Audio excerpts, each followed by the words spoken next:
back to Twitch Tales. Where did we leave off in the last episode? Well, let's find out from a recap. Minaki, Maya, good to write to you again. Not much has happened since the last time I wrote, so I'll keep it brief. I'm investigating the Drensal swamp. I found it was pretty dangerous. There was a dragon that used to live there apparently, called the Hunter, and when he went missing, it's kind of disrupted the hierarchy. So I was told to report this to the king, and in doing so, he decided that the swamp was currently too dangerous to map. So the whole purpose I was sent here was for nothing, really, at least for now. So as to not waste my time, the king decided to commission me for other jobs. He sent me up north to map out a dangerous area called the Death Plains a little bit, and it was dangerous, lived up to its name, but I managed to survive it without too much issue. Then I arrived in a dwarven city called Stanhan, and my other job is to map a little north of here. So that's what I'm doing today. I've accepted my money for the job. I've made my report, finished it for the king, and now I'm resupplying, grabbing some potions and things from the local alchemist, and then heading north. It's a funny coincidence, but the man I bought new shoes from in Holdover before the Death Plains is the father of the alchemist I'm now buying potions from on the other side of the Death Plains. Small world. She seems lovely. I hope she gives me a deal. Anyway, I better go. Noodle. And that's where we're picking up today. Why should I write a letter from the middle of the Death Plains? Shall we go and get her? I love the idea of those recaps being that, like, obviously they're just there for recaps, they're not actually in-game happening, but I love the idea that she's just in the middle of a conversation with somebody at this stall, just gets out a letter and writes a letter to her sisters. Cool, I'll send that. Anyway, continue with your conversation. Or like fighting something in the middle of the Death Plains. Oh god, give me a second, I just need to write to my sisters. She wrote the letter from standing on top of a lava crab, yeah. Anyway, so you are standing in the west district, the Walkerak district of Stanhon, talking to Riza Litna, this young woman who is a very proficient alchemist by the looks of her stall and the looks of the success she's having there. You just asked if she had fire potions, and as she looked, she says, "Oh, you're in luck. I've got one." I rolled to see if she had one. Actually, whenever I roll to see if she has one, she does. I always like to roll again with a much lower chance to see if she's got a second, just on the off chance. She does not, no. So she does just have the one fire resistance potion, but she does have a few other potions as well, healing potions and things too. You ask, can I just ask how much that one would be? And does it work like the one that I've had before, where like it makes it a lot less damaging to take, like to overheat? And she goes, yeah. So for about an hour after you drink it, give or take, it will prevent any excess overheating. You can survive in places like the Death Plains or the Plane of Fire and things like that. You say, yeah, that's exactly what I thought it was. Can I just ask how much it was? I'm not sure if I'm going to buy it. And she says, well, I mean, any friend of my father's is a friend of mine, of course, and you've already given him some business, so I don't mind giving you a little friend's discount, shall we say? You rolled you didn't roll a charisma check on this check. You've rolled poorly on the, if I remember, the guild head, the head of the guild that you went to. Then you rolled well with the mayor. So we will roll you a charisma check, which is basically just like your haggling and like, not necessarily directly haggling, but just like your general personality. How good of a vibe is she getting from you? What it's going to influence what price she offers you this for. So let me take you to the dice cam. Let me roll you a charisma check. That is a 4 on the dice. A 4. Do we want to reroll the 4 with Lucky Clover? You have 4 lucky rerolls for the day. You also have 1 hero point per session. Most people saying yes, reroll with the Lucky Clover. Yeah, lots of clover images coming up, so we are going to use one of our Lucky Clovers. We're going to reroll that 4. 2. 2 is only half of 4, so good use of the clover. Sorry to everybody who acknowledges that I am cursed when I'm rolling sometimes. So we're going to go with the 4. 4 plus 1, 5. 5 total in this particular interaction. Maybe the marketplace is a little too overstimulating, overwhelming for you. I don't know. Maybe she's just seems busy with other people. Whatever the reason, it's not the greatest of interactions. She's happy enough, and she's not going to be your best friend here. But she says, I could tell you it for let's see how many have I'd have to make another one. I'm out of the fire spirit, so I would need to collect that again. Depending on how Jeff's feeling, he's gonna potentially overcharge me again. I do have hot chilies, so I could make it out of that, but it's less quality. I'd have to replenish this after I've sold it to you, because I like to have one on stock, so I'll say 42 gold. She offers you it for 42 gold. Is there anything you want to now come back with like offering anything in return, like a trade, or if you take a deal, like, oh, if I take that one and this one and that one, would you do me a bundle deal maybe? Because she would do something like that. You look at the other potions. You're like, okay, thanks for that. Do you have any potions that you have an abundance of, like anything that's on special you're trying to get rid of? Let's see if she does. Let me look down the list of potions on here.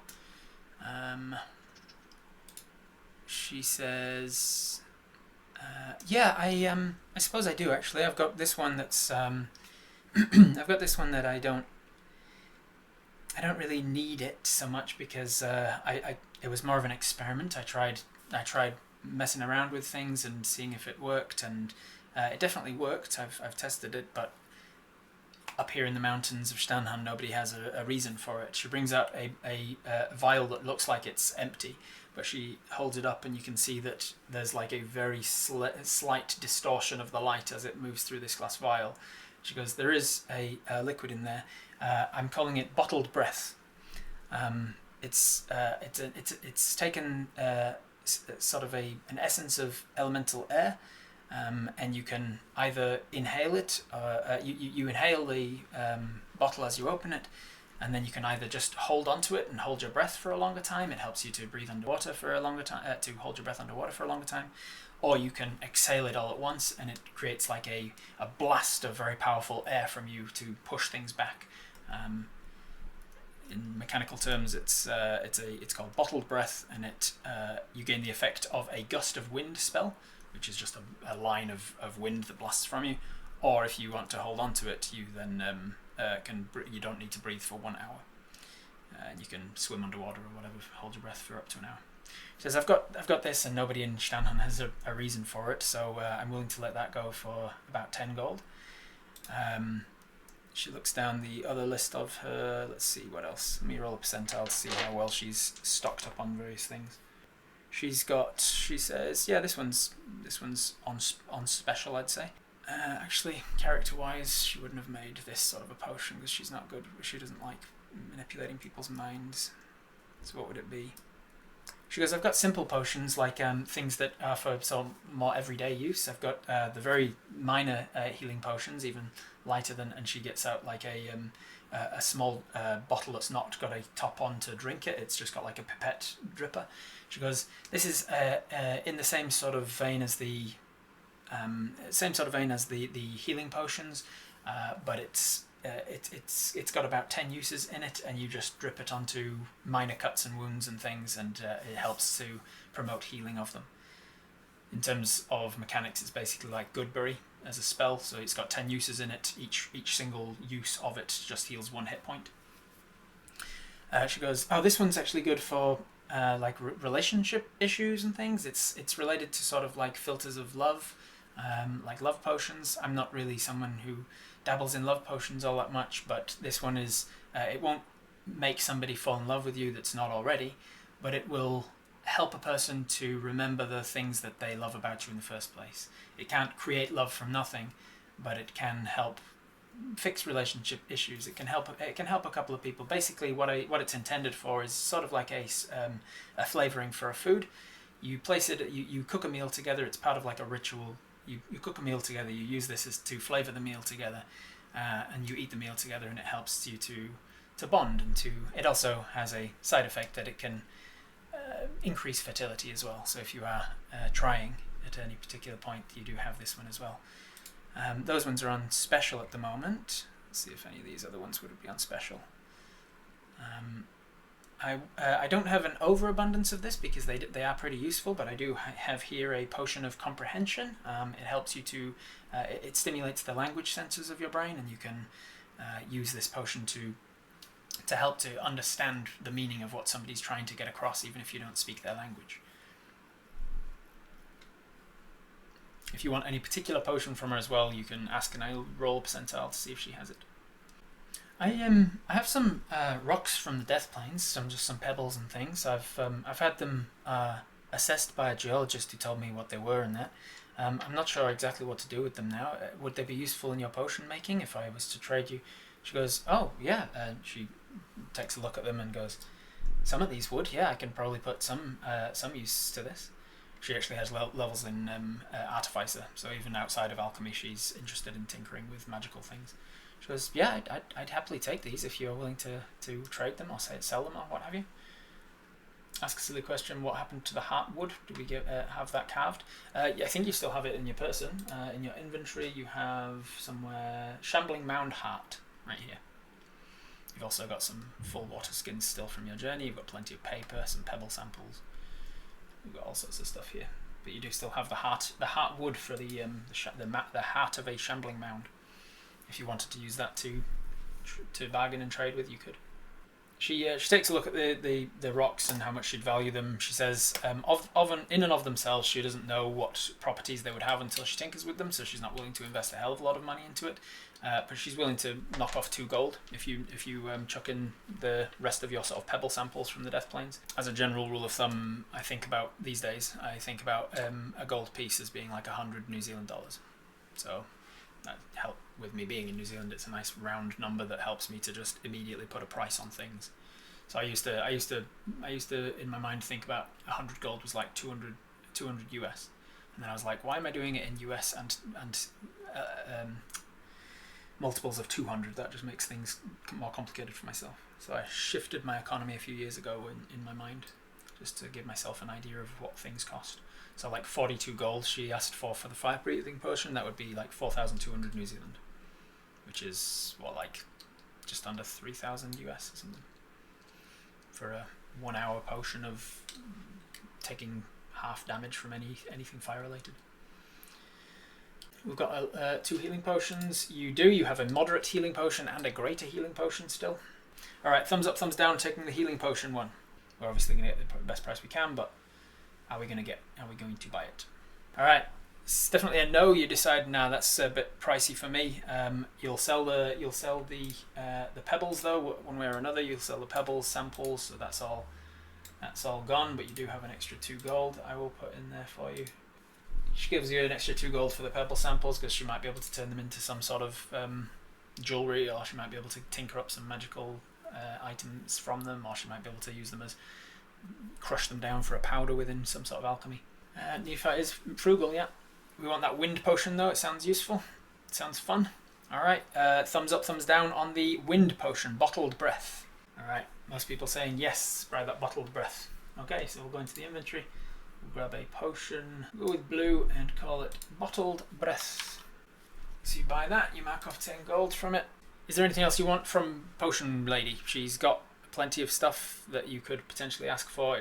You've got healing potions, you've got money. Fire resistances we've voted no on. We're not heat resisting.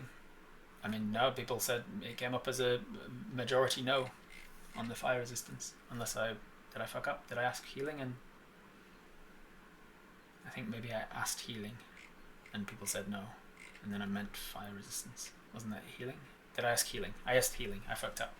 In my mind, I said I think I was saying heat resistance, and I said healing, and people voted no. So you voted no on the healing. Now we'll ask about heat resistance. For this to be an episode about Journey to Whidfield, we have to actually leave the town at some point. Yeah, we will eventually.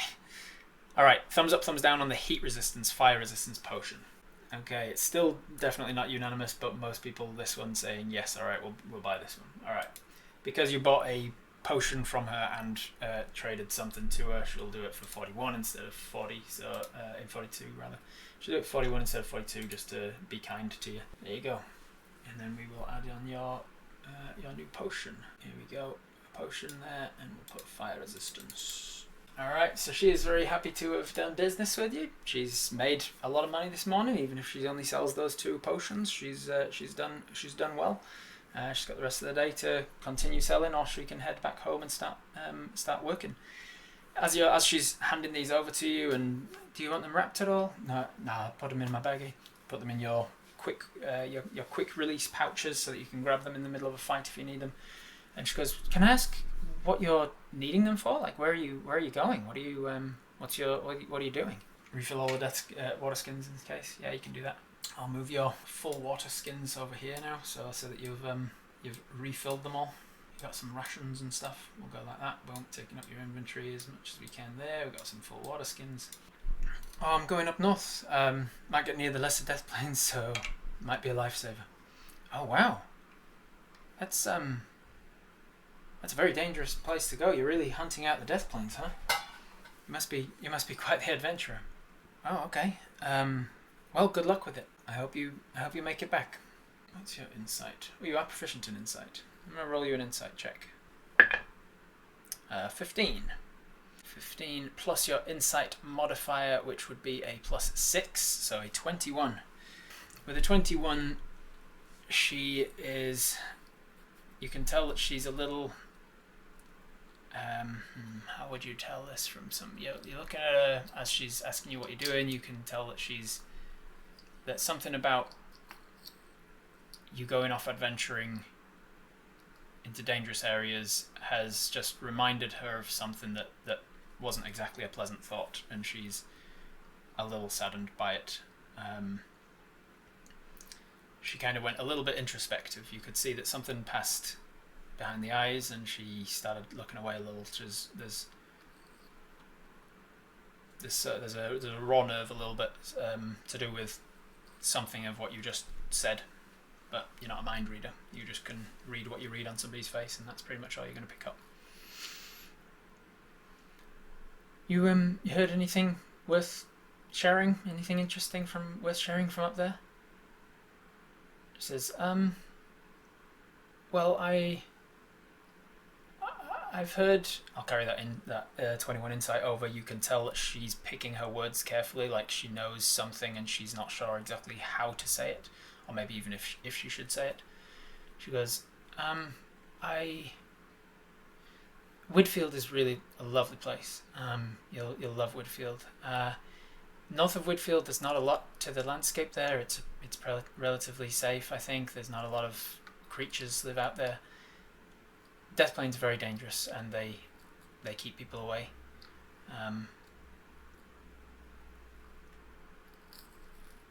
I do know someone who went through the Lesser Death Plains once, and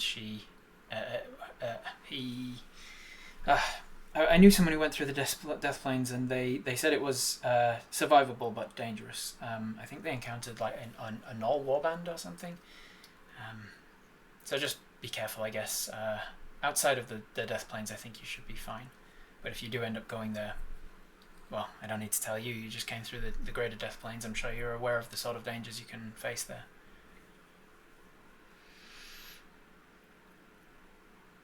Meta level, she's Lagan's girlfriend or potential girlfriend. It's complicated.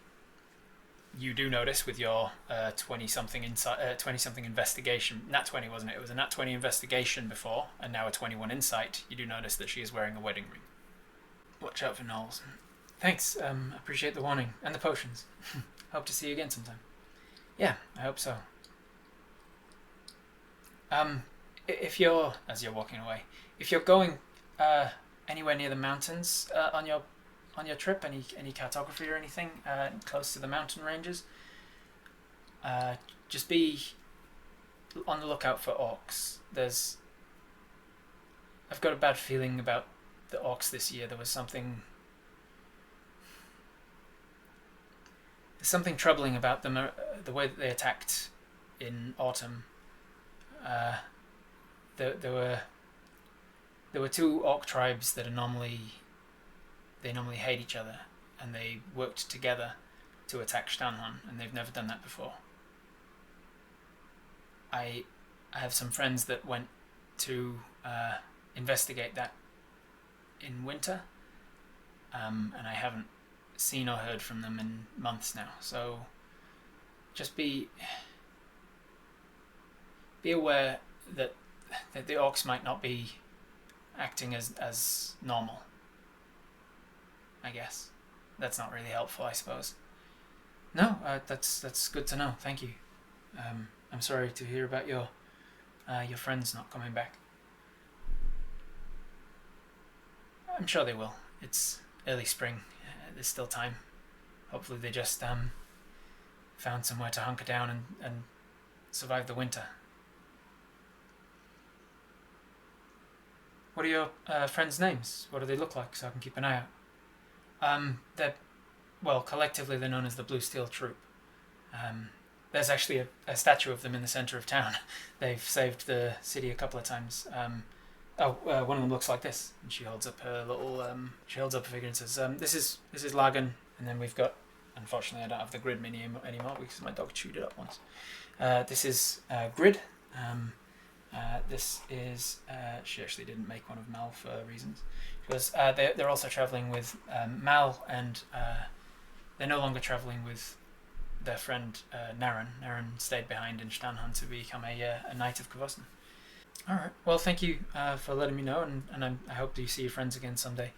I better get going now. I'm getting rather hungry. She goes, "Yeah, no problem."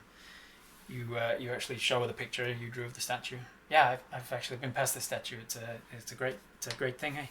She goes, "Yeah, beautiful statue." Anyway, yeah, sorry. What can I get for you? Are you interested in any coffee? And she pours out some coffee for the next person as you leave. So why are the orcs working together? Maybe there's a common reason. Maybe indeed. There is something going on in the mountains. You are now on the western side of the same mountain range where apparently there was a red dragon called the Hunter. You were on the eastern side of the mountains before when you heard the Hunter had been in the area and then had mysteriously disappeared. And now you're on the other side of the mountain range in about the same spot, and you're hearing that the orcs that came down to attack Stanhan before winter were working together when they don't normally do so. And so there's definitely something going on there. You've also been told by the king to specifically map out any areas where the orcs might be coming down from the mountains, other than Stanhan, which he knows about. So there are pieces of this puzzle coming together slowly. Whether or not you can work out what the picture is that you're putting together or not, that's really down to you guys. So what are you doing? You have got your potions, you've got your money claimed. It's late in the day now, so you have time to kill for downtime before you set off first light tomorrow to head north and map out Whidfield. The orcs like dragons. I'll give you a history check to see if you know anything about orcs and dragons. You are from a different country, so the DC is going to be relatively high. 6 plus your history check. You are proficient in history, and you do have a +1 intelligence, so that is going to be a 4 onto that. Is a 10. With a 10 total, you don't remember any stories particularly about orcs and dragons, whether they love each other or don't love each other. You don't know either way. You also certainly don't know anything about the orcs and dragons of this country because you're not from here. So, what do you want to do? You've got some downtime. Do you just go back to your welcome inn and read a book? Do you whittle? You want to do anything with any of your downtime stuff? Do you want to write letters? Do you want to just go straight to sleep? I wanted to ask about the miners, maybe. What is it that you wanted to know about from the mining again? See if any miners knew any other ways down from the mountains, right? We get some food and then go talk to the miners. Can we make it to Whidfield before night? Probably not. What's the speed? What's your current speed? You wouldn't get there before nightfall, so you'd be walking through the evening. But because it's springtime, there's night is coming on earlier than you'd actually feel like you need to go to sleep. So if you wanted to go to Whidfield, you'd get there you'd be pushing, getting there tired essentially. Head for Whidfield in the morning, get on the road early. I think that's probably your smarter move. Yes. We need some food, and we need to head over to the miners. Fair enough. You do have a couple hours left of the workday, even though the light is starting to get more twilight. Thankfully, you're on the western side of the mountains, so you're still catching the late evening rays. I'll mark off just a couple pieces of something for. We'll go 6 gold. We'll just go 5. We'll go 7. 3 silver pieces for some lunch. Somewhere you grab some lunch and some late lunch and head over to the mining district of Staunhon. And it doesn't take you long to find somebody to chat with you. Again, people are curious as to who you are and what you are. There's actually an underground suburb of Staunhon that's made of five suburbs on the surface, and then the one that's leading up the mountains properly has another suburb underneath it in the early tunnels when they first started mining Staunhon. All those early tunnels were turned into basically the industrial district. There's very specially dug shafts that lead out to the surface where they can vent all of the fumes and the smoke and things from the industrial district, but otherwise everything is kept out of sight of the city, so it keeps the city looking nice because everything's underground.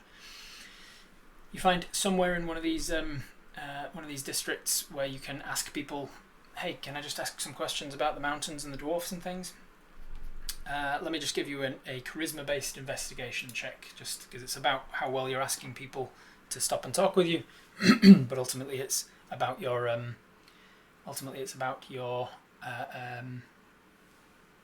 charisma in this investigation. Nat 1. Nat 1. Do you want to re-roll that with your lucky? Because otherwise, that is going to be. You're not proficient in investigation, so it's just going to be a straight 2. It's late enough in the day to re-roll it. Yeah, most people saying just re-roll that. So, much better. 19. 19 plus 1, dirty 20. With a dirty 20, you're doing a great job of finding people willing to talk. Almost a too good job of it, because people here have a lot of opinions when it comes to the orcs and the attacks on Staunhon. The things you learn, without wasting too much time role-playing every single interaction with randoms, is you learn that the orc attacks usually come down from the mountains on like a biannual basis. They almost always come down during the first stages of winter, maybe like the first month of winter. Calabran, particularly the month that is in celebration to the god of decay and pestilence and disease and wastefulness.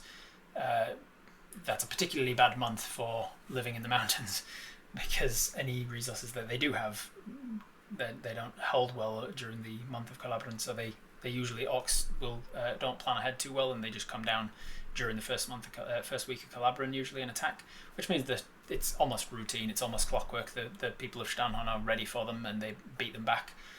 They kill a hell of a bunch of their forces every year, drive them back up into the mountains, and they try again in a couple of years' time when they've had their tail between their legs for a bit. What you learn though is that about 3.5-4 months ago, the orcs attacked. Not only did they attack earlier than usual, they were like a week or two earlier than normal, but they managed to get through Stanton. Stanton is a small mining town up in the mountains. It's kind of like a watch post for Staunhon proper. They managed to overrun Stanton without Stanton even getting the giving the alert. So Staunhon got attacked without hearing that they were coming. They were a week early, and they were attacking as 2 tribes, the Tuskers and the Blood Dwellers. The Tuskers are a band of orcs that live up in the mountains that are all about their tusks. Their tusks are a matter of major pride for them. They believe that their spirit and their soul lives in their tusks. After they die, their tusks are harvested to be used as like ornaments and weapons for the people that come down the generations beyond that. They fight with tusk daggers. They adorn themselves with tusk jewelry. They sharpen their tusks and like serrate them sometimes, so they're more jagged when they're biting.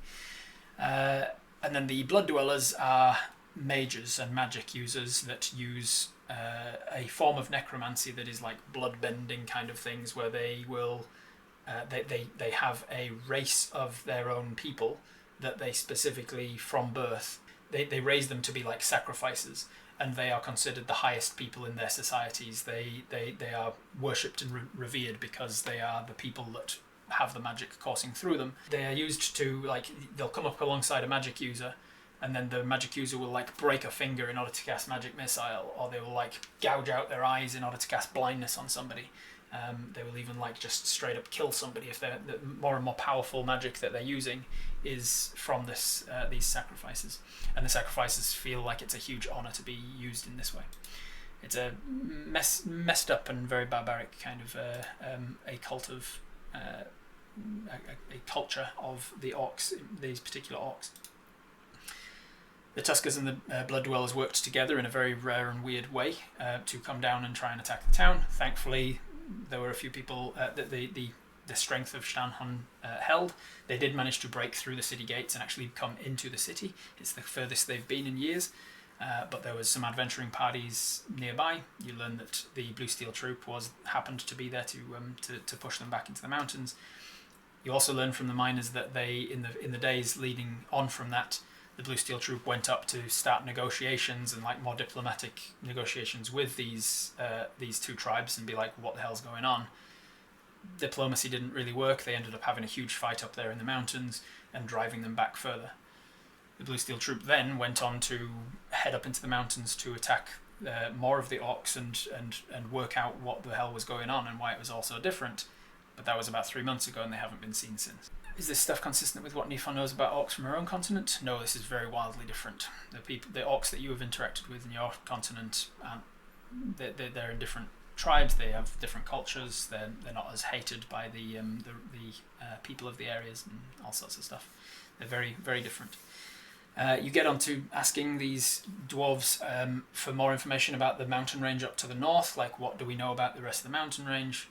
They can tell you that there's a bunch of different orc tribes. There's the Lightners, which are they worship the light, and they're much more healers and paladins, and they're considered to be, depending on who you ask, you ask a few people, and there's a few very different responses and opinions on them. But more often than not, people are saying if they were all like the Lightners, it wouldn't be so bad. Like they keep to themselves and they worship the gods of good, and they're not so evil as the rest of them, and blah blah blah. You hear about a clan of dragons that does pique your interest. Clans of orcs. One of the clans of orcs is known as the Dragon Riders, and apparently they worship dragons in a big way. They ride drakes. They raise pseudo dragons and things as pets. They will even eventually. They'll even start using mounts of the dragon kin, like drakes and wyverns and stuff. And apparently they worship the actual true dragons as well. And then, let's see, what did you get? You got a 19 plus 1, 20. So 20 is just enough, I'd say, that you also hear talk of another orc clan to the north in the mountain range called the Shadow Touched. They're apparently a relatively new band of orcs, and there's not much been said about them. There's been no interactions with the people of Stanhon with them, but one person gives you a few rumours that they've heard about them as being like magically inclined in a way that's different to the Blood Dwellers. They are mages and magic users, and there's a lot of that talk apparently going on somewhere in the northern reaches of the mountain range. From there, you eventually start asking about, like, is there any way down from the mountains that we know of? You guys are miners, you guys are dwarves, you've lived here for many generations, surely you know something about the mountains. And they tell you that back in the days when the country that you're currently in, the Kingdom of Serentiel, was a dwarven empire before the humans came and colonized them. The orcs were one of the first to drive the dwarves were one of the first to drive the orcs back up into the mountains.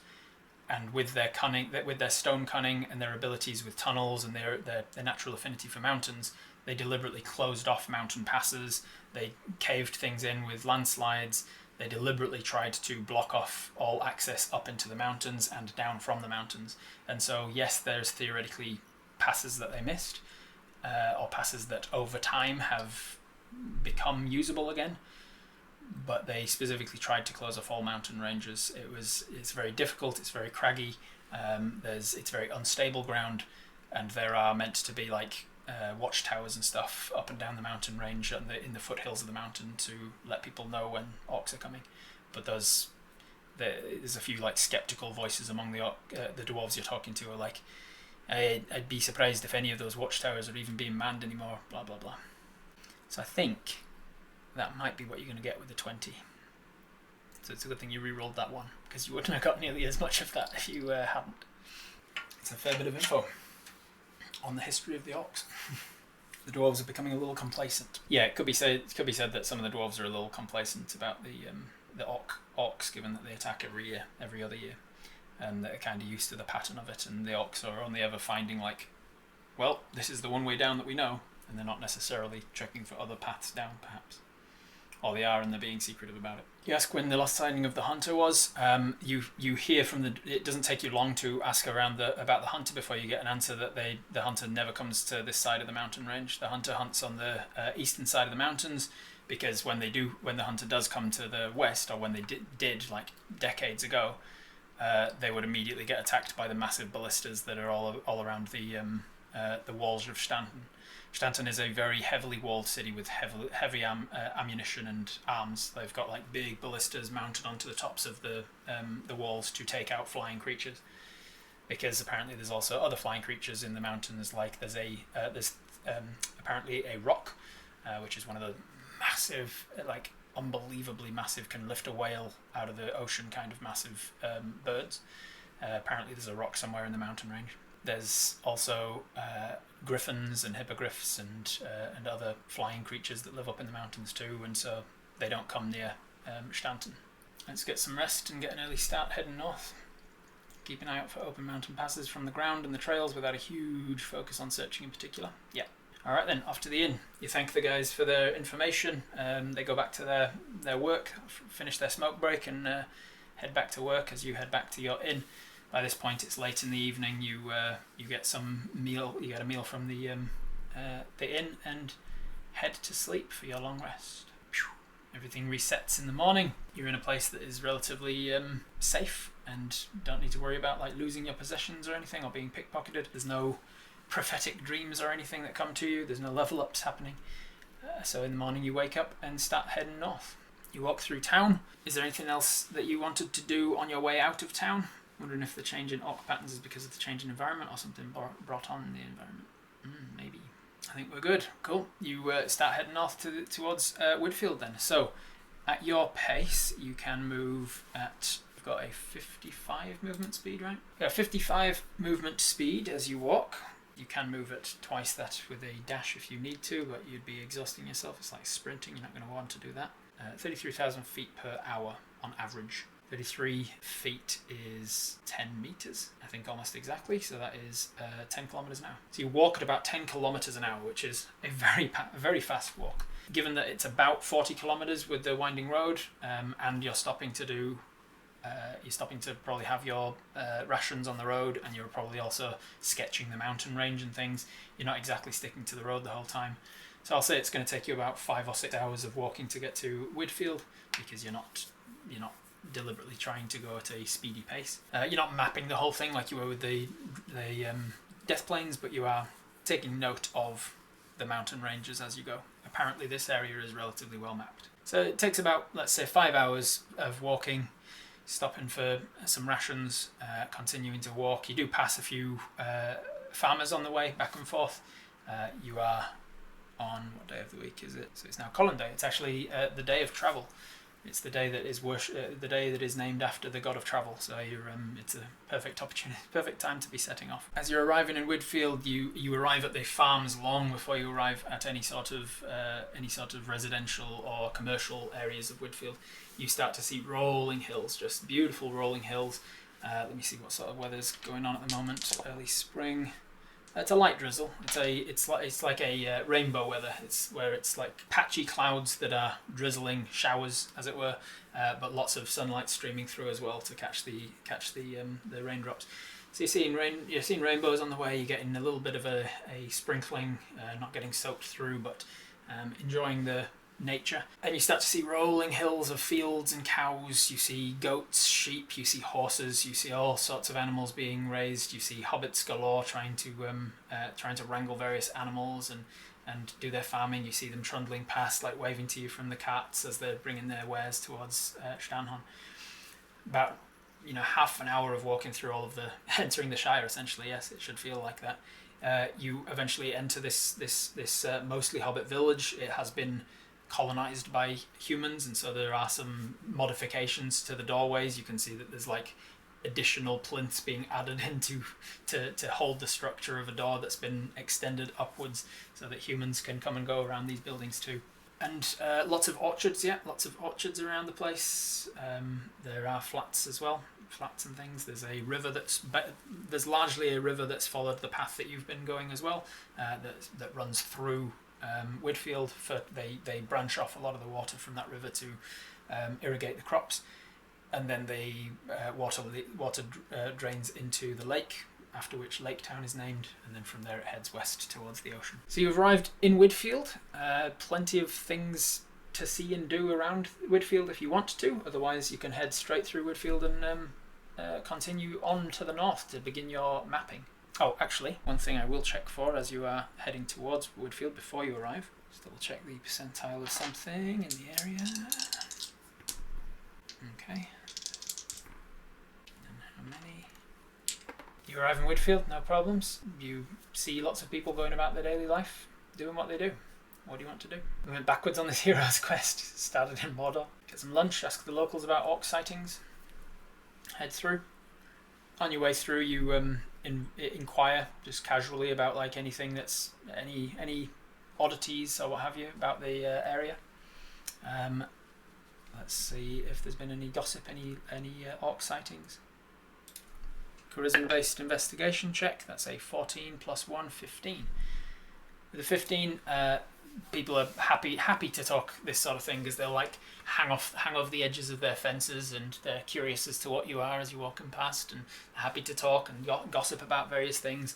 The 15 is not necessarily how well you can get them to talk, but how much you can easily pass from the information they're giving you what is actually relevant information, because some of it is like about Giles's hedge that's growing too overgrown, and how Bremner's lost some of his crop to a boulet that's in town, and how some adventurer had to go and slay that, and all this stuff that's like not like small town talk.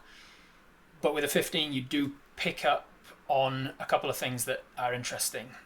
They talk about one guy, the Buckethead. The Buckethead farm apparently is a lot further east of the rest of the farms. It's one of the easternmost ones that are in the foothills of the mountains, and the produce that the Bucketheads produce has not been arriving recently. Some of the gossip is that do you hear the Bucketheads have gotten sick? There's something going round or something.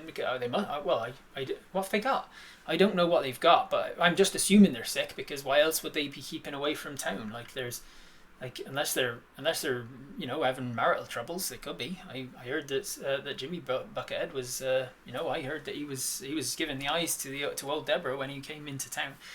Maybe his missus got wind of that. Maybe they don't have the staff. I heard the staff maybe have left, etc., etc. But you do pick up like nobody's seen any produce from the Buckethead farm in some time, which is up near the foothills of the mountains.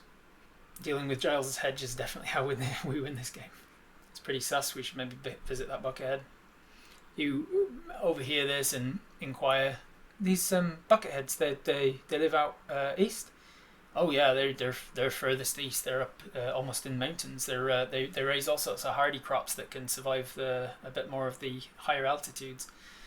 They provide goats to the village as well, and they haven't been seen in a while. No way. Maybe like 2 weeks or something since they've visited a marketplace. Maybe be a week and a half or something. Somewhere in there. You want to head out, check out that farm? No one think to maybe visit and see if they're alive? Who's got the time for that? Busybodies heading all the way out east up the mountains, and then, I mean, they'll turn up. I'm sure. I mean, why would they not be alive? Do you think something could have happened to them? Seems like your suggestion of it is the first that they've really considered of like, oh yeah, maybe something actually has happened to them. They were all like thinking about gossipy things, like maybe they're having marital troubles, or maybe there's like problems with they're not paying their workers enough, and so they're on strike or something. But nobody thought like, oh, maybe there's actually something serious.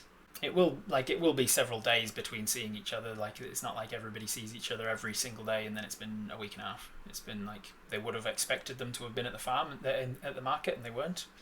and then they expected them to be at this market and they weren't again. So now it's started to be like, that's weird. The ox have been weird lately, right? What? The ox have been acting weird lately. Have they? What do you mean? Oh, have you not heard? No. The ox attacked Stanhon. The ox always attacks Stanhon. That's why Stanhon's there. It protects the rest of the kingdom from the bloody orcs of the mountains.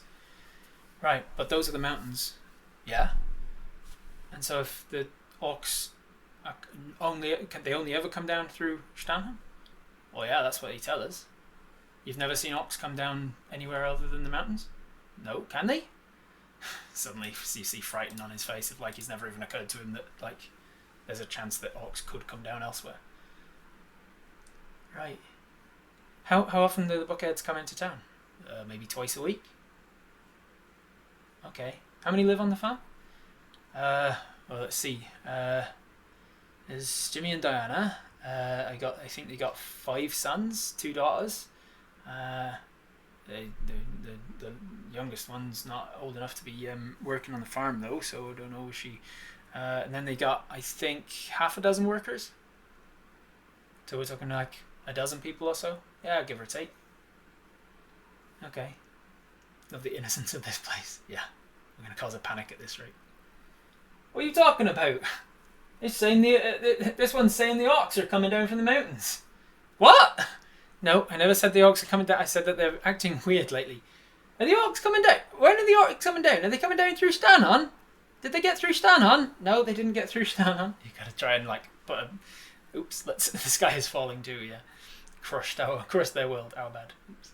You don't start an outright panic, but you've definitely started another rumour in town now. Something more for them to gossip about over their garden fences and hedges and talk to each other about things.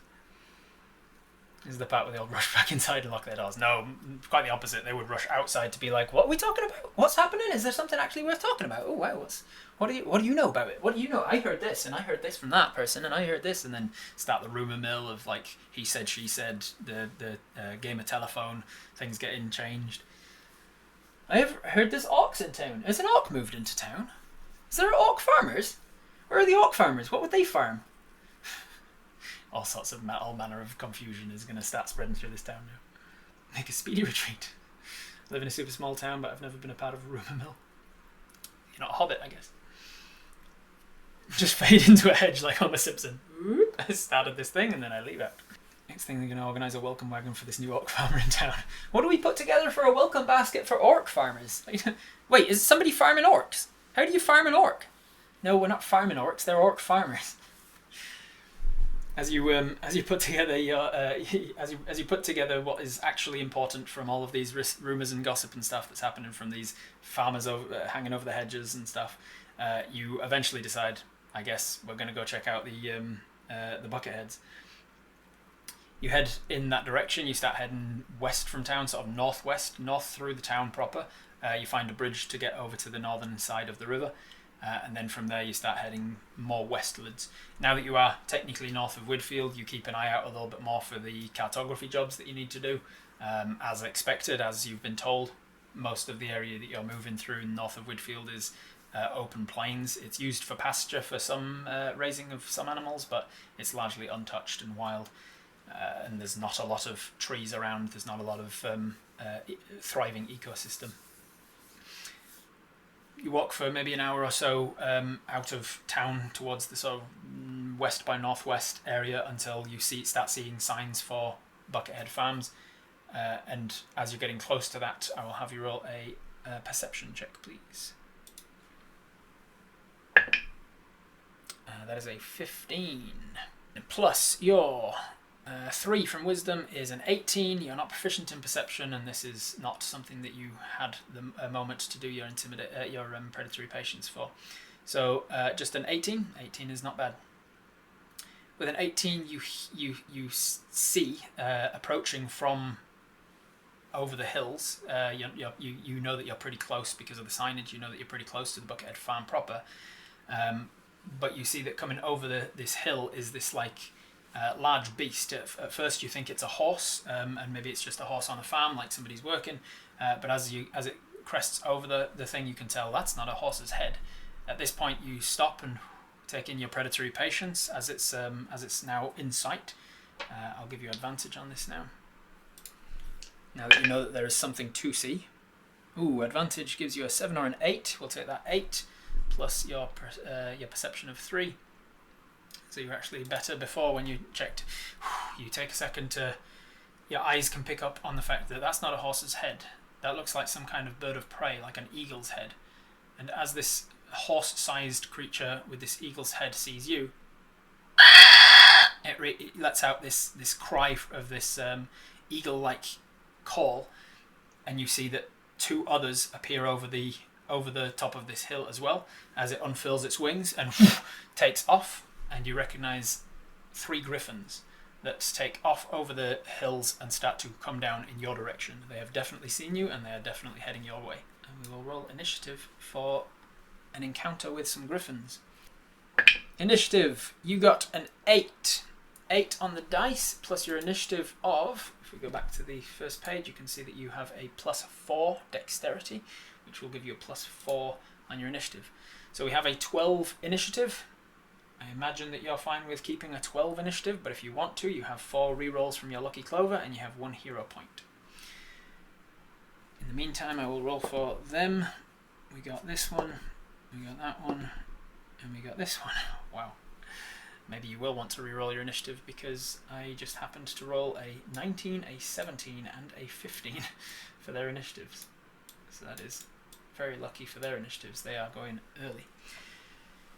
So thumbs up, thumbs down if you want to reroll that. You got an 8 and you get a +4, so you got a 12 total. You will be going last in the initiative order unless you want to reroll and try and get higher than an 8.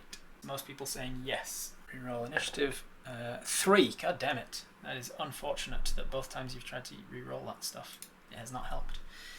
Unfortunately, that's just the way of the dice. Sometimes you try to get a better initiative so you're not taken by surprise by them, and unfortunately it does not work.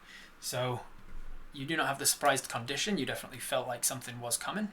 As you were walking up here, you see them cresting towards you, and they start flying down to attack. I'll get you to check some things in a moment, but for now, we will have enemy 1 swoop down to attack you. As it swoops down, it covers the distance between you, and swoops in to attack. Because they rolled 2nd and 3rd on the initiative as well, I will have them swooping in from behind too. They are going to swoop in and close the distance, but the first one will finish his turn before the second guy gets to act, for the sake of surrounded conditions and advantage and things. As he flies down towards you, you quickly look around looking for somewhere to run and hide, but you're on open fields, and I have described that there's not a lot of trees around. It swoops down towards you. It is going to attack you with... It gets to have 2 attacks, multi-attack. The first is a nat 20. Okay. This was designed to be a dangerous fight for reasons that will become clear, but it was not meant to be a nat 20 on the first one, I guess. We're off to a good start. So I'm going to roll the damage, and then you're going to decide, are you going to use your reaction to deflect attack? That would be almost maxed on the dice as well. So that is, I'm not going to tell you it because you need to know what whether or not you're going to try and deflect it before I tell you the score, but it is... Okay, cool. You have a reaction as a monk called Deflect Attack. You can use your reaction to try and reduce incoming damage. If you manage to reduce that damage to 0, you can then spend a focus point to redirect some of that damage onto the attacker itself. So you can actually grab it by the claw and break it as it goes past you.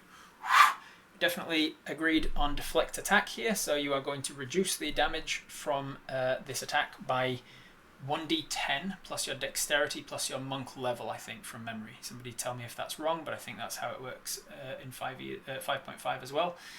You're going to reduce it by your level, which is 6, and your dexterity, which is 4, so you're going to reduce it by 10 plus a d10. So I'm going to roll that dice of a d10, see if you can reduce the damage that you're taking from this crit. That is a 9, taking you to a reduction of 19. The damage, not shitting you, was 19, because it's a d8 plus 4 on its attack, and I got a crit, so I max the d8, plus 4 is 12, and then I rolled the d8 and I got a 7. As I said, I almost maxed it. So I got 12 plus 7 is 19. So you take 19 damage, and then you redirect the attack. As a monk with your reaction, you'd redirect it down from 19 to 0 exactly, which means you now have the option to spend a focus point to redirect some of that damage onto the attacker itself. I always roll well as the baddies. Not today, Eagle Face, you goober chip. Spend a focus point. Alright, so you spend one of your focus points. As it strikes in, you sort of, your drunken master monk takes over. You kind of go limp. You feel your legs kind of go loose beneath you just out of instinct from fighting. It's much harder to strike something in the air as it sweeps past you. You grab it by the claw and just snap one of its front fingers. It seems to screech out in pain as it tips over the top of you. It needs to make some kind of saving throw against taking force damage. I'm trying to remember how it is in 5.5. We're using the newer 5.5 rules so that I can try and familiarise myself with them over time. Fancy's got it there for me, thank you. If you reduce the damage to 0, you can expend a focus point to redirect some of the attack's force. If you do so, you choose a creature within 5 feet of yourself if it was a melee attack, which it was. That creature must succeed in a dexterity saving throw or take damage equal to 2 rolls of your martial arts die plus your dexterity modifier. So 2 rolls of your martial arts die. At this level, your martial arts die is a d8. So 2d8 plus your dexterity modifier of 4. And it's the same damage as the type dealt by the attack. So it's going to be clawing at you, so it's going to do 2d8 damage. So this plus 4, you deal 2 plus 7 is 9, plus 4 is 13. 13 points of damage to it. Strikes pretty well there. It is still standing. You grab its claw as it goes past and snap. It strikes out and tries to right itself. I'm going to also make it make a constitution check against seeing if it stays in the air or if it falls to the ground. It does make its con save. Yeah, it makes its con save with a dirty 20, so it doesn't fall to the ground entirely, but it does swoop past you and tumble low enough that you can hurt it if needed. Its momentum carries it on past you. You don't get an attack of opportunity because you've already used your reaction. That was the first one's first attack. It is going to spin around and it's going to try and attack you again. I think it's going to get closer and make a beak attack at you. I will have you make a... What one first? The 3 flying at you. I think the first one was just... You're focused on the attack. I think it's an animal handling check first. I'm going to get you to make an animal handling check first. Dice Chem. Animal handling. That is a nat 1. Alright, so you're not going to notice right now. It just goes to bite you. That is not so great. That is a... 15 to hit. 17 is your armor class and the shield up there, so you do not get hit by the bite. It tries to bite you with its beak and misses. You dodge out of the way of it, but you are focused also on the fact that there is another one coming in from in front. This one is going to drop down and also try to swoop past you and grab you as well in its claws. You do not have a reaction anymore to deflect this one. That is going to be a 19 plus stuff. That's a 25 to hit. It is going to hit you for... Oh, maxed it. So 12 points of piercing damage. If the target is medium or smaller, it has the grappled condition from both of the griffin's front claws. You take 12 points of damage. It grabs you in its claws. I'm going to give you an investigation check now. Investigation. 16. You're not proficient in investigation, so it's just straight your... I'll make this one wisdom, actually. Wisdom-based investigation for reasons. So that was a 19 total. It grabs you in one. You notice that it does not take an attack with its other. It's got 2 attacks. It does not take its second attack at you after it's grabbed you in one claw. And with the 19 investigation, you can see that its other front leg is just missing from about the elbow down, essentially. Its eagle-like talons, its eagle claws, the front right talon is missing from the joint downwards. It doesn't take its second attack. It's also going to try and lift you up a little bit. Now that it's got you grappled with the rest of its movement, it's going to try and lift you. What's its strength? It's normally that. It's going to make a strength check to see if it can lift you. No, it does not. It tries to lift you, but you're a little too heavier for it, so it has you grappled, but not going anywhere yet. And then finally this one swoops in. It is going to, let's see, it's going to, as this one swooped in from the left and grabbed you by the shoulder and sort of lifted you up, this one's going to swoop down to to meet behind it in somewhat of a coordinated attack, so that as the inertia of your legs is kind of being left behind, it's going to go for the legs. It's going to try and grab the legs and sweep you. So this one kind of grabbed you and is now there.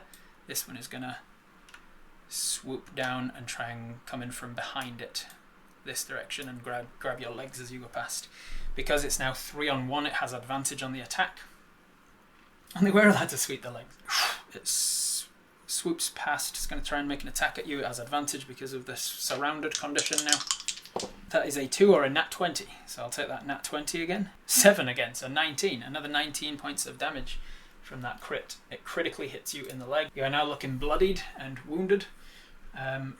As it strikes in and hits you with that nat 20 on its leg, it's now grabbed you on one leg, and the other one was grabbed you on the shoulder, and you're grappled by both of them, and neither of them can coordinate well enough to lift you up into the air, so that they've both kind of slammed down. I'm going to say that because you got crit there, I'm going to knock you prone. You're knocked down and grappled by these two. Not in a great position, but it is now your turn. You notice that the second guy also does not take an attack. You were a little preoccupied with the first guy hitting you, so I'm going to give you another. I'm going to make this one a perception check, but with disadvantage because you were preoccupied with the attack on you.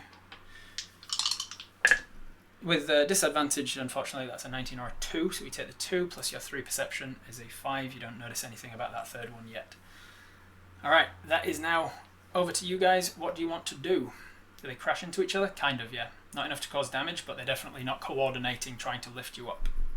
Can we use their momentum to our benefit? Clunk them together, try and hit one into another one? You could try to do that, yeah. You want to try and remove the grapple and use that wind potion? You can chug that wind potion down and then blast them out of the way if you want to. Activate our strength wraps could be a good idea. It's lucky that they're not taking the second attacks. The first guy did and missed it. The second guy and third guy did not, for reasons that one of which you realised he did not have a front leg. To wiggle free of them. How long does it take to put on our wraps? So the wraps are already on, you just need to think about them and activate them.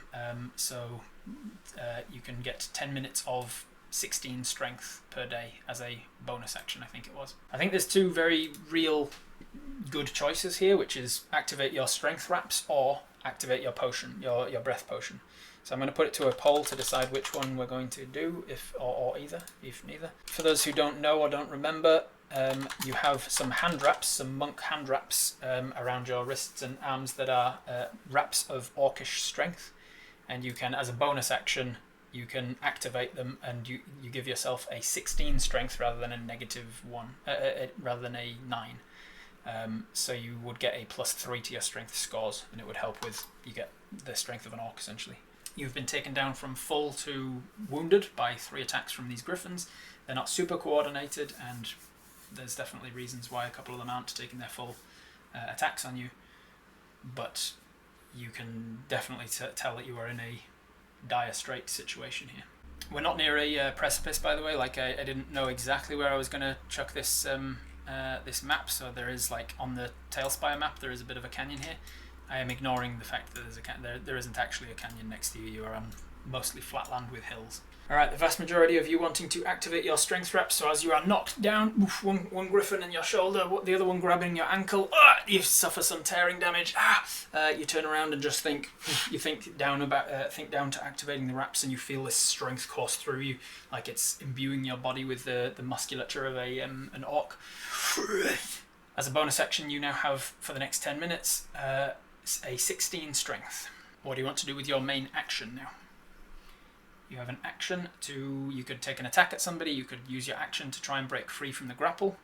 If you roll really well, I'll break you free from both of them. If you roll middling, I'll break you free from one. And if you roll poorly, you don't break free from either of them.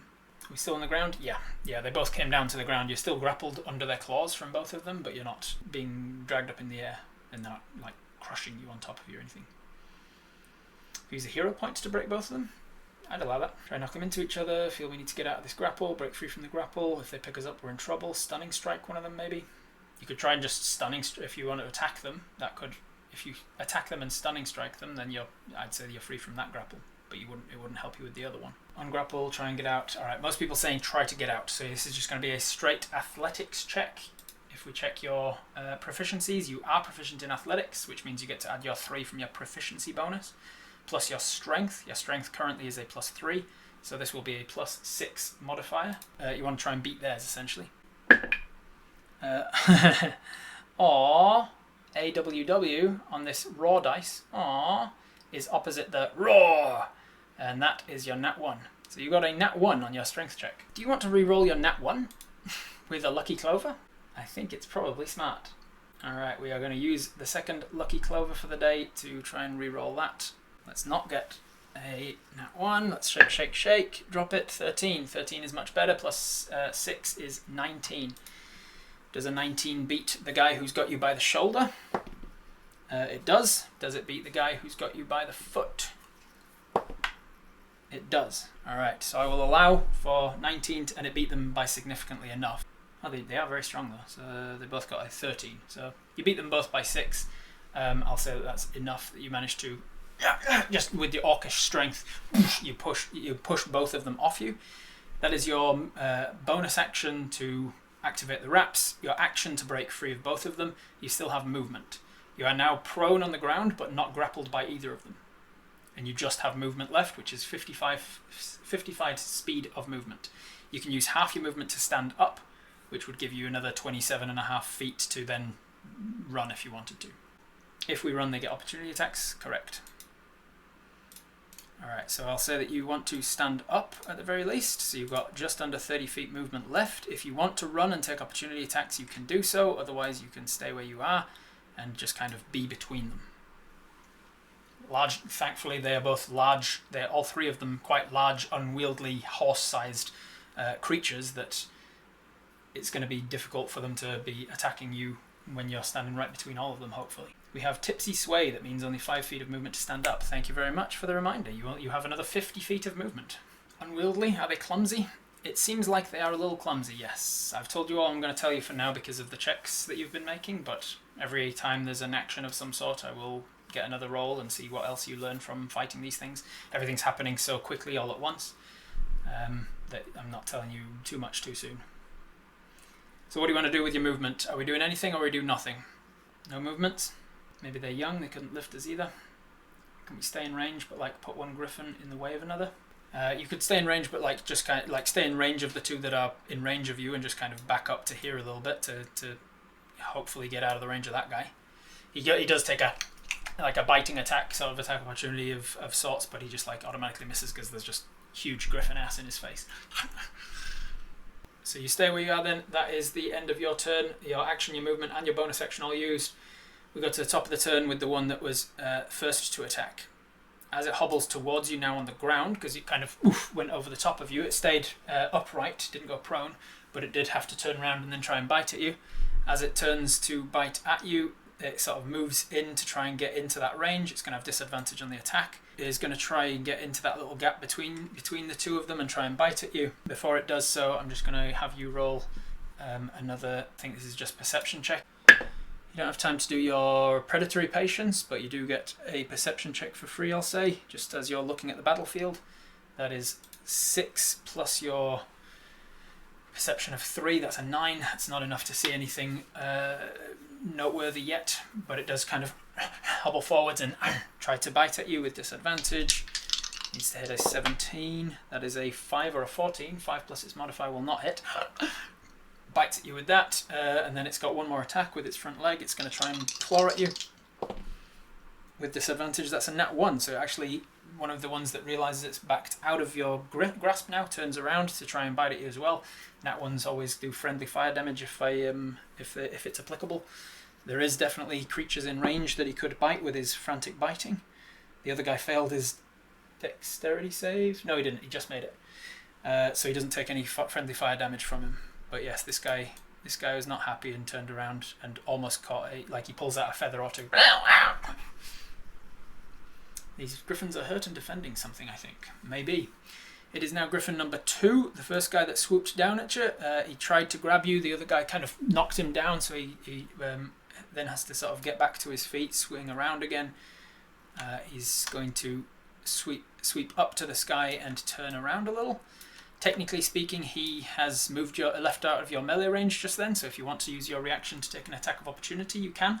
I'm being actively kind to you, giving him disadvantage. No, there's a reason they have disadvantage. That reason was just obvious. There was massive griffins in the way that he was definitely getting disadvantage on. But there's also a reason that things are happening the way that they are. Clumsy and injured, but very much a threat still.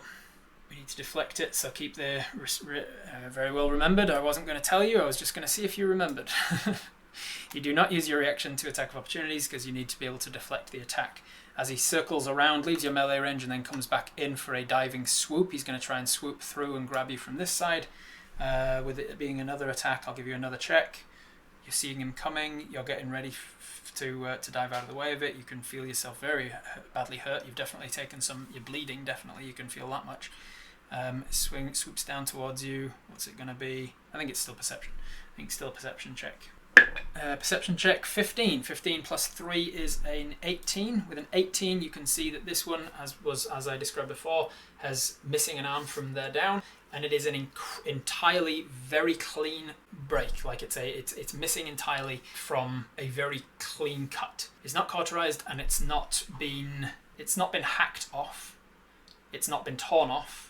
As it comes around, it swoops in to try and get that second attack at you. It's almost surgical in its cut, yes. It grabs at you with its attack. This one does not have disadvantage for any reason. So that's going to hit, I think, with a 19. 19 is going to hit. So do you want to use your reaction to deflect attacks? Orcs are savage, not surgical. I don't think it's the orcs. They're fleeing from something bigger, perhaps. Deflect and redirect if we can. All right. It is not a crit on this one, it's just a regular hit, so the chances are that you can definitely redirect it. It does 7 plus 4 is 11 points of damage. You reduce by a minimum of 11, so you reduce it to 0 with your deflect. You see it coming, you drunken master monk kind of sweep to the side, try and redirect. You spend a focus point to cause it to make a dexterity saving throw. You can, because you're in melee with all three of them now, you can choose to redirect its attack onto one of the other ones if you want. There's the one that's taken damage from you, the first one that attacked. Redirect it onto the one that got a nat 1 and tried to bite it. Try and make them fight each other. Very smart. Okay, so as it swoops in, you see it coming. That guy, the one that, now that he has vacated, and as he's vacating, he's opening up a space. The one that's facing you with its beak out towards you reaches out with its huge, raptor beak to tear flesh from bone. You see that coming, you see this guy swooping in, you see your opportunity, you duck down beneath, you grab him by underneath the chin, and you just turn and twist and use his forward momentum with the peck, and you just drop backwards like a drunken master and just use your weight and his momentum to pull his head into the space. The other guy is going to smack him in the side of the eye with his one good claw. I'm going to give you another check on that for reasons as well, something that you missed before. Yeah, this is a dex save from the enemy number 1. He does make his dex save, so he doesn't take damage from... he does... He makes his dex save, so he takes... Oh, wait, no, your DC's 16 with the belt, so he doesn't make his dex save, he fails it and takes the full amount. 2d8 plus 4 is a 1 and a 5 is 6, plus 4 is 10. He takes 10 further points of damage, taking him to 23 total that you've done to him anyway, plus the damage that was already done to him. Which, as you see, as he pecks out towards you, you grab him by the chin and you push it around. You see this claw kind of hit him in the side of the head and scratch and cause a chunk of damage. As you're now basically right here on this eagle, this horse head-sized eagle head that you're pulling past, you can see down his side, something that you missed before, is that there is a huge track in the back of his wing, like where his shoulder blade meets his wing. There's a huge half pipe almost that's dug down his back, a huge section of his flesh and flesh, skin and feathers that are just missing entirely, and there's just like exposed flesh, tendons and bones, and it's in a perfectly semicircular fashion that just seems to have grazed down his back. Didn't affect his flying enough to attack him on that first round, but there's a reason that I gave him a save against falling out of the air when you broke his toe. Because he is not such a good flyer as the other two. It hits him in the side of the head. Now I'm just going to make a check for the griffins to see if they start fighting each other. We'll go this one on this guy, this one on this one. What do they feel? Yeah, they both definitely start fighting each other. One of them got a nat 1 and was just like, fuck that guy. He's getting in my way. So this guy missed on his one attack against you, doesn't get a bonus attack, but then spins around and is very upset that you've pulled this one across in front of you. He comes back and they just start screaming at each other, essentially. You're still very much in the thick of it, like the enemy number 1 is basically on top of you, as enemy number 2 is now screaming at it. Enemy number 3 is like starting to turn around to come back and start to peck at you. He's going to spin around and come back towards you. He sees all of this happening. It's even hard to see you in here because you're just hidden amongst all of the griffins. I'll get you to make an animal handling check as you are starting to work out what is happening around you and why they're acting this way. 4. Oof. 4 is not great. What's your animal handling? You're not proficient in animal handling, so it's just a straight 3 onto there, so 7. 7, unfortunately, is not enough to interpret anything else. There's just too much on your mind right now. It turns around and reaches in to try and grab you. You're definitely in the midst of things, so it's going to have disadvantage on hitting you from here. Cancels out with the surrounded condition, so you can't dodge as easily, so it's just going to give you a straight attack. Hero point. Do we want to hero point that? We need the win. Okay. I will use your hero point to automatically succeed. We turn that 4 into a 20 instead on your animal handling check. You realise in this moment you're trying to work out what's going on. This one turns around to come back for you. There's a few things you recognise. The first is that while flying, this thing has not got too much of an issue because it hasn't had any damage to its upper body. But you can see that the tail has been docked, it seems, like about halfway down its tail. It's just missing. And in a line with that, as it kind of is moving and the tail is swishing, it lines up perfectly with a huge chunk of its back right leg that is just missing entirely. Its back leg is almost just hanging off on skin and tendon. It's entirely useless down from just above the thigh downwards. And again, much like the other two you've seen, perfectly disappeared section of its body, just like surgically removed in like this semicircular fashion that has just like hit it in the leg. The tail was obviously behind it, and as something has hit that as well. The tail is missing in exactly the right portion. The back leg is missing. It is bleeding heavily. You can tell that it is heavily wounded. And with your animal handling check there, you can see that they are all desperate. They are desperately hungry, and they have been displaced from some kind of a natural hunting ground. I'll also carry that hero point on enough to say that you know griffins well enough to know that they are mountain creatures that like to hunt horses and larger creatures because they don't get a lot of meat out of smaller creatures, so they don't waste their time with it. They rarely hunt in packs. They will sometimes hunt herds of things in packs because there's enough of them to get one each. But they will grab a prey and they'll lift off with it. They'll injure it enough that it doesn't fight back, lift off with it and go and fly back into the mountains where they can feed their young in the nest. These ones are down much further down into the foothills and the ground away from the mountains than they should be for griffins, which means something has displaced them from further up in the mountain range. And not only that, something has displaced them and injured them badly, and they are having a hard time hunting because of it, and they are definitely desperate for food. It could also be that they are going to be trying to take you back to a nest of some kind to feed their young, if they have young. So that's what you notice with your hero point on the animal handling. You pick up on all of that. You realise that these two are fighting over you as well. It's adding to the desperation between them fighting for you. You also, I'll carry on just the hero point at 20 there. You know that you are very close to the Buckethead farm, which means that these guys are probably the reason that the Bucketheads haven't been around for a while. Either that or the other way around, that the Bucketheads were already missing, and then the Griffins moved into a farm where they can find animals that aren't being tended. One way or another, the Buckethead's missing and these guys moving into this area are definitely linked in some connection or other. So as the third one moved in, it tries to attack you. It's got disadvantage on the attack because disadvantage but advantage cancels out, and it is going to with a dirty 20. It's definitely going to hit you. It is going to hit you. You've used your reaction this round. An 8. I've been rolling well for the damage. That is 12 points of damage from it. 12 takes you from 16 to 4. As you're on 4 hit points, it bites you with its beak. You realise why the second one wasn't taking attacks with its front claws is because it's in such tremendous pain from its back leg missing that it just can't afford the balance, the offset of its balance to attack you with its front legs while it's also in such pain of its back legs, and also connecting its wings to its flight. So the reason the second guy is not taking 2 attacks is that he's missing one of his front legs. The third guy is not taking an attack because he's missing his back leg, and it's just too much pain to put onto him in the front.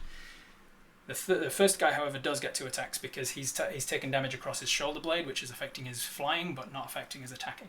And as this third one takes an attack, it becomes your turn. You are on 4 hit points out of 47. You have a greater healing potion, a moderate healing potion, and you can disengage and dash if you want to as well. If someone surgically removed parts from them, they might have been using them for food or bait. Maybe they need to distract the one with the food. 2 are attacking each other now. The last one attacked us. We should run. What would a greater healing potion heal? It depends whether you take it as a bonus or an action. So a greater healing potion in my games, it goes light, moderate, greater, something else, and then supreme. And the moderate is 4d4 plus 4. The greater is 6d4 plus 6. So if you roll it as a bonus action, you just heal that amount. So the greater would be 6d4 plus 6. So it's a minimum of 6 plus 6, minimum of 12, a maximum of 30. Between 12 and 30 it would heal if you took it as a bonus action. If you took it as a full action, you're taking care to drink all of it without dropping any drips down yourself, then you just get the maximum amount of healing, which would be 30 hit points. So what are people saying? Disengage, then slam the greater healing potion as an action to get the full points. Heckin' run. Throw out some rations as we run. Get the heck out of here, drop the food and run. Disengage, dash, sounds good to me. Zoom, superior healing. Throw food and drink the potion. We can use focused step of the wind as a bonus action. Take the potion as an action. Bonus action disengage, greater potion as an action. Drop food to distract them. Alright, most people are agreed on the general vibe then. This thing scratching and clawing at you, you're like, holy shit, as that last one hit you with its beak, you notice all this damage done to them, you're like, man, these things are really desperate. I cannot fight an animal that is this cornered, and it is literally life or death for them. They have to kill and eat me or they die. I can't fight a creature, like 3 creatures that are in that state of mind. It's very dangerous. Instantly, as it hits you with the beak, you feel yourself almost pass out for a second, and you realise how close you are to just like passing out from the pain that you're feeling, from the blood that you're losing. Quickly, you grab from the bandolier your greater healing potion. You with your drunken master monk, you're kind of like holding this thing off. You've got your hand pressed against the solid cold the keratin of its beak as it's trying to snap at you. You're kind of underneath enemy 1 as it's fighting enemy 2. You're holding this guy off as you carefully as you can drink back this potion. Instantly you start to feel it healing yourself. You take an action to heal the greater, which means that you will just automatically heal 30 hit points, which is definitely something to save you. You're no longer looking bloodied anymore. The magic takes effect immediately. You feel it course through your veins out to the blood and just immediately coagulate and staunch the bloods. You definitely got wounds there still that are just not bleeding right now because they'll need time to heal up. That was your bonus. That was your action. You've got movement and bonus. As a bonus action, you can step of the wind to disengage, and if you spend a focus point to do so, you can focused step of the wind. You can expend 1 focus to take the disengage and dash actions as a single bonus, and your jump distance is doubled. There you go. So you focus down. You think, all right, I got to get out of here. I got to dash. I got to get out of here. I got to put some distance between me and them. Boom. You set 2 and you run. Are you running towards the hill they came from, as in down towards the farmhouse, because you'll be able to find some farm buildings there? That is the easiest place to find some sort of shelter, but it comes at the risk that maybe there's some sort of nest that they were taking you back to. So you can go to the farmhouse. It's a lot closer. It's definite guaranteed shelter if you can get into one of the houses. Or do you run back along the path that you were doing, which means that you're further away from where they were feeling comfortable, where their hunting ground was, but you are out in the open. Ooh, we're down the middle here, farmhouse. Back towards the town. Towards the farmhouse. Back towards the town. Ooh, alright, let's put a thumbs up, thumbs down to see if I can visually get an idea of which one you want to do. Alright, definitely a yes. Let's weave, dodge, duck and dive between them and get towards that farmhouse. Alright. So with your hand on his or her beak, you suck down this potion, you chuck the vial, and then you just like other hand comes up and square between the eyes. Just use that to plant, and like doing gymnastics off of a acrobatics horse. Is that what they call it? An acrobatics horse? A pommel horse. That's it. You sort of roll your shoulders up and over the pommel horse, do a little upwards flip. Your legs come round, slam it onto its back, and then use that as like a springboard to duck off of it without it getting an attack of opportunity. You jump off of this one and you dash. It's, as I say, this map is not perfectly indicative. It's like more of a straight line from where you are to where you're going. So you're just like dashing and running and dashing as fast as you can over the top of this thing, springboard off of it, land on the other side and just set off sprinting.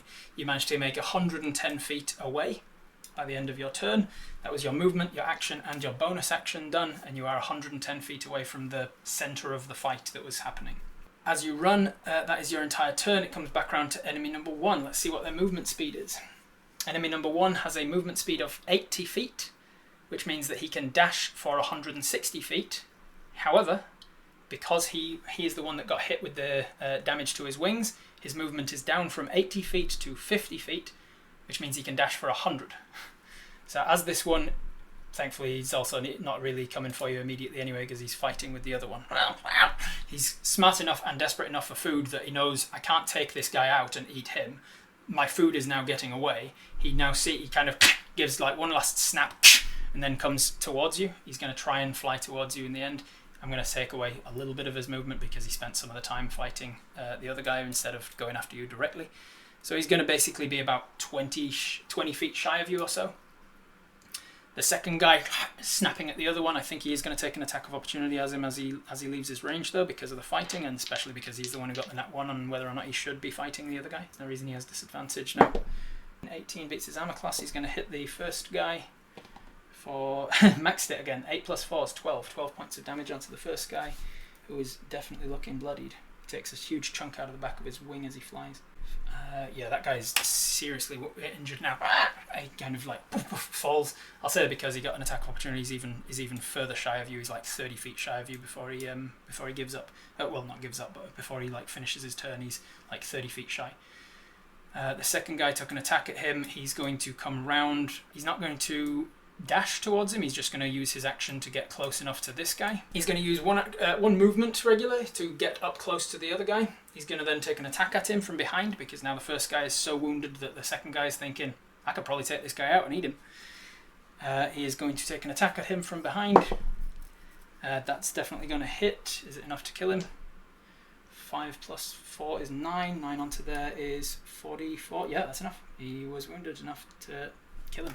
So the second guy grabs the first guy and just claws across him at the back with his one good claw, lands down on him from above because he was a stronger flyer, so he got a bit above him and brought down with the gravity and the momentum of it, just slammed into his back, into his already painful kind of wounded back with his claw. The first griffin goes down to the ground and is dead as this one starts to immediately bite at his throat. And then the third guy, let me roll to see what's happening. So the third guy is the one with the busted up back leg. He sees this one fighting that one and can definitely eat that food. He sees you running away. I think smart, like it's the only thing to do is that he flies up to this guy and starts pecking and eating at the first guy as well. So the first two griffins start eating the corpse of the first guy. The second and third griffins start eating the corpse of the first one. As they slam down, start eating at each other. It comes back around to your turn. You just dash, bonus dash, action dash. you make it 160 feet or so. You crest over the hill and down towards the barn. And as you are running towards this barn to see if you can get to safety, as you can see, as your mind is going, God, I hope there's not more of them. I hope there's not a nest of them. That is where we're going to pick up next time. Thank you very much for joining me, everybody, and I'll see you in the next Twitch Tales. Well, from shopping to overland travel, roleplay and danger, combat, that episode had it all. Thanks for watching. I'll see you in the next one.